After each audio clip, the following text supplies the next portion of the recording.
बात करेंगे Hormuz straight की, जहां से दुनिया के तेल कारोबार की सबसे अहम समुद्री लाइफलाइन गुजरती है। और अब वही इलाका अमेरिका और ईरान की जंग का सबसे बड़ा रणक्षेत्र बन चुका है। अमेरिका ने ईरान के कई ठिकानों पर ताबड़तोड़ एयर स्ट्राइक की है। बंदर अब्बास, बंदर खमीर और केशम द्वीप समेत कई इलाकों में धमाकों की खबर है। अमेरिकी सेना का दावा है कि इन हमलों का मकसद ईरान की सैन्य क्षमताओं को कमजोर करना है। तो वहीं ईरान ने भी जवाबी कार्रवाई तेज करते हुए खाड़ी क्षेत्र में अमेरिकी सहयोगी देशों की ओर मिसाइल और ड्रोन दागे हैं। तो क्षेत्र में हवाई सुरक्षा प्रणालियां लगातार सक्रिय है और तनाव अपने चरम पर पहुंच गया है। इस बीच व्हाइट हाउस का कहना है कि ईरान बातचीत के संकेत दे रहा है, लेकिन सैन्य अभियान जारी रहेगा। दूसरी ओर अमेरिका ने आतंकियों के मददगार बताए गए लोगों पर नए वीजा प्रतिबंध को भी लेकर अपनी बात रखी है। इस बीच एक बड़ी खबर आ रही है, अमेरिका ने एक बार फिर ईरान के एयर स्ट्राइक की। तो अमेरिका ने एक बार फिर ईरान पर एयर स्ट्राइक की है। लगातार ईरान पर ताबड़तोड़ हमले जारी हैं।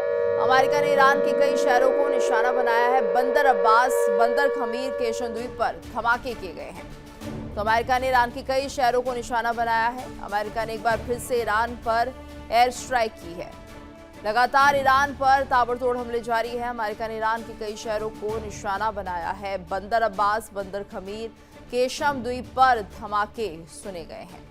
तो अमेरिका ने एक बार फिर ईरान पर एयर स्ट्राइक की है। लगातार ईरान पर ताबड़तोड़ हमले जारी है। तो एक तरफ अमेरिका बातचीत की बात कह रहा है और कह रहा है कि ईरान बातचीत के लिए तैयार है, वहीं दूसरी तरफ ये हमले अमेरिका ने ईरान पर एयर स्ट्राइक करते हुए कई शहरों को निशाने पर लिया है। बंदर अब्बास, बंदर खमीर, केशम द्वीप पर धमाके हुए हैं।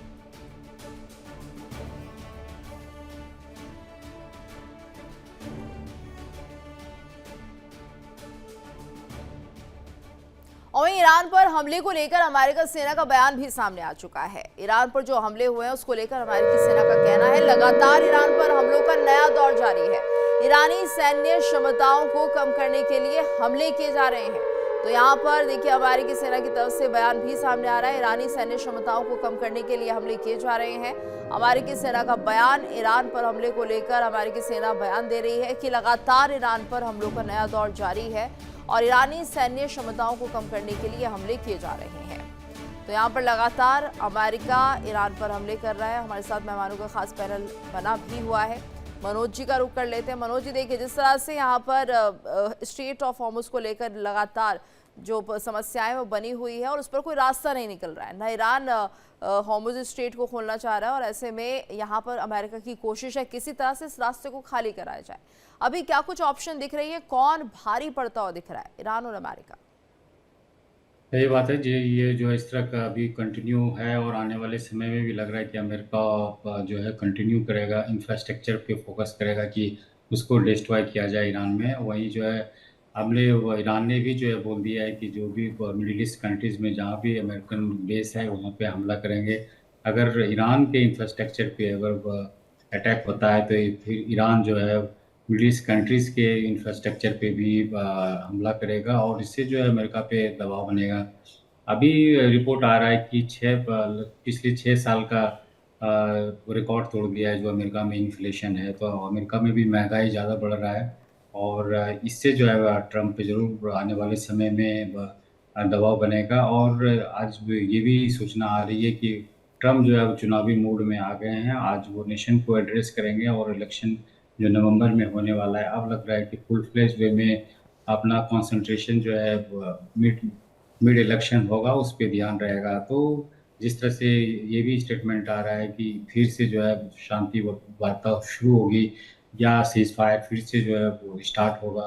लेकिन ईरान ऑलवेज जो है वो ये अमेरिका पे ट्रस्ट डेफिसिट जो का दौर है वो कंटिन्यू है, विश्वास नहीं करेगा। लेकिन ईरान भी को भी जो है इकोनॉमी ठीक करना एक बहुत बड़ा प्रायोरिटी है।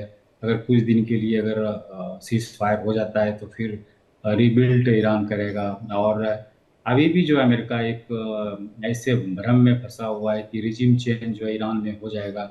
वहाँ के ब्यूरोक्रेट्स को अभी भी बिल्कुल मानना आपने है सही कि कहा यहाँ पर कि एक भ्रम ही है और इसे हम देवनाथ सर से भी समझने की कोशिश करते हैं कि आखिर अमेरिका को इतना भ्रम हो क्यों रहा है कि यहाँ पर ईरान जो उसकी बात मान लेगा, जबकि ईरान के तेवर सर ऐसे नहीं लग रहे हैं।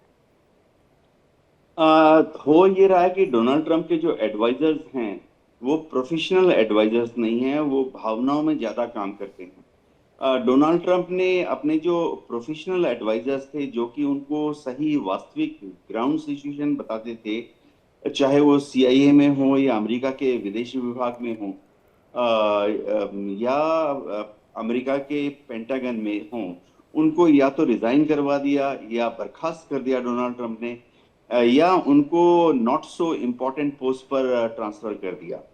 तो अभी जो डोनाल्ड ट्रंप के कंसल्टेंट्स एडवाइजर्स हैं, वो हमेशा डोनाल्ड ट्रंप को यही बताते हैं कि ईरान के ऊपर काबू करने के लिए बम गिराओ और बम गिराओ और बम गिराओ। इसके अलावा कोई थर्ड जो रास्ता है वो बता ही नहीं पा रहे हैं। अब देखिए, ईरान के ऊपर बम गिरा के क्या हासिल हुआ? कुछ भी हासिल नहीं हुआ। 40 दिन तक, यानी 1 मार्च से लेकर 8 अप्रैल तक अमेरिका और इजराइल ने मिलकर 32,000 बॉम्ब गिराए ईरान के ऊपर। उसके बावजूद ईरान घुटनों पर नहीं आया, सरेंडर करने नहीं आया, अभी भी मजबूती से खड़ा है और बातचीत की टेबल पर आना चाहता है, सर उठाकर बातचीत करना चाहता है। तो अमेरिका को अपना टैक्टिक बदलना पड़ेगा। अमेरिका को हथियार के बदले बातचीत पर ज्यादा जोर देना पड़ेगा। तो शुरुआती दौर में क्या करना पड़ेगा अमेरिका को कि स्ट्रेट ऑफ हॉर्मुज खोलने में एक सहयोग करे ईरान का। अभी कल ही अमेरिका ने जब से ईरान के बंदरगाहों को बंद किया हुआ है, अमेरिका की नेवी और एयरफोर्स किसी भी दूसरे देश के शिप को ईरान के बंदरगाह तक नहीं जाने दे रही है। एक शिप, अननेम्ड कंट्री का शिप, जब ईरान के खड़क बंदरगाह जा रहा था, खाली जहाज था कच्चा तेल भरवाने के लिए, तो अमेरिका की नेवी ने उस पर फायरिंग करके उसको क्षति पहुंचाई। तो ये अमेरिका की मानसिकता दिखाता है कि ईरान के ऊपर घेराबंदी करके जी उसको ब्लैकमेल कर कर कमजोर करना। बिल्कुल। लेकिन ईरान कमजोर नहीं है, मानसिक दृष्टि से तो एकदम मजबूत होता जा रहा है। बिल्कुल। जी। और यहाँ पर अजिताभ सर, आपसे भी इस स्ट्रैटेजी को समझने की कोशिश करेंगे। जिस तरह से ईरान के ऊपर अगर उसे सम्मान ना दिया जाए, ये तो खैर किसी भी देश के लिए है, क्या आप किसी का सम्मान गिराकर उसे बातचीत के टेबल पर बुलाएंगे तो वो नहीं आएगा। खासतौर से ईरान यहाँ पर बहुत रिजिड है। यहाँ पर सीधे तौर पर ये लग रहा है कि ईरान झुकने को तैयार नहीं है, मानसिक तौर पर बहुत ज़्यादा मजबूत नजर आ रहा है। और ये एक जो बात होती है कि चाहे कुछ भी हो जाए लेकिन अपने आत्मसम्मान को कम नहीं होने देंगे, यहाँ पर ये जो ईरान की सोच है वो ज्यादा हावी होती हुई दिखाई दे रही है। देखिए गीतू जी, आत्मसम्मान तो खैर होना ही चाहिए। अगर कोई व्यक्ति है तो उसका आत्मसम्मान के बिना तो वो नो व्यक्ति होगा ही नहीं। लेकिन दूसरी तरफ ये जो जिद्दीपना है, जो ये हठधर्मिता है, वो भी कहीं ना कहीं ईरान को इस आप कह लीजिए समझौते से दूर कर रही है। क्योंकि सिर्फ जिहाद और जन्नत की इस तरह की अगर बातें आप करेंगे तो वो रियलिटी से तो बहुत दूर है। अभी देख लीजिए, राष्ट्रपति ट्रंप अपने राष्ट्र के नाम संदेश में वो कह रहे हैं कि हम वहां जीत रहे हैं, हमें सफलता मिल रही है और जल्द ही इसका नतीजा दिखेगा। और वो धरातल पे दिख भी रहा है कि ईरान में अब, पहले तो इन्होंने मिलिट्री इंस्टॉलेशंस जो थे ईरान के, वो खास करके साउथ ईरान में, जो दक्षिण ईरान में हॉर्मुज के आसपास के सारे द्वीपों पर चुन चुन के इन्होंने लंबे अटैक किए हैं। पिछले 5-6 दिन से लगातार ईरान पे बमबारी जारी है। दूसरी तरफ अब देख लीजिए, अब इसका दायरा भी बढ़ रहा है। जैसा कि अमेरिका के राष्ट्रपति ने खुद ही कहा है कि अगर इससे भी हम ईरान नहीं मानेगा तो अब उसके सिविलियन एरियाज पे अटैक करेंगे। और वो भी मुझे दिख रहा है शुरू हो गया है, चाहे उसके पुल हो या उसके रेलवे स्टेशन हो, उसके जो एयरपोर्ट्स हैं, उसके अलावा बिजली के इंस्टॉलेशन जो भी उनके हैं, पावर स्टेशन, इस पे भी अब अटैक धीरे धीरे बढ़ रहा है। तो ऐसे में ईरान के लिए एक बहुत बड़ी चुनौती होगी। सिर्फ हॉर्मुज पे अपना कब्जा रख के वो कितने दिन ऐसे जनता को बरगलाएगा, उनको धोखे में रखेगा। क्योंकि वहां भी जो अभी हालात हैं, ऐसे में तो जनता, ईरान की जनता ही विद्रोह कर देगी, क्योंकि उनकी आर्थिक हालत बहुत दयनीय है। ईरान के अंदर में जो अभी प्रॉब्लम्स चल रहे हैं, चाहे वो महंगाई हो, बेरोजगारी हो, और खास करके लोगों को जो इस तरह इतनी परेशानी पिछले 4 महीने से ज्यादा से हो रही है, इसका अब कुछ ना कुछ असर हो सकता है ईरान के अंदर दिखे।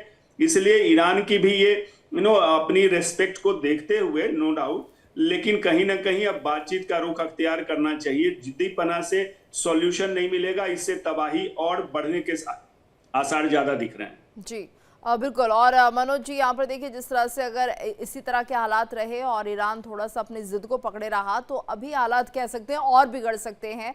बातचीत की टेबल पर ईरान को आना ही होगा और न्यूक्लियर प्रोजेक्ट को लेकर उसे अपना रुख स्पष्ट करना होगा और सीधे तौर पर यही है कि यहाँ पर उसे ये कहना ही होगा कि हाँ, वो न्यूक्लियर प्रोजेक्ट पर काम नहीं करेगा। तभी जाकर क्या अमेरिका बात मानेगा, या न्यूक्लियर प्रोजेक्ट पर अगर थोड़ा भी ढीला रुख अपनाता है ईरान तब भी बात बन सकती है। देखिए इंडिया डेली 24/7 अब आपके स्मार्ट टीवी पर। इंडिया डेली मौजूद है सभी डिजिटल प्लेटफॉर्म पर लाइव और लगातार। इंडिया डेली 24/7 हर दिन राष्ट्र को समर्पित।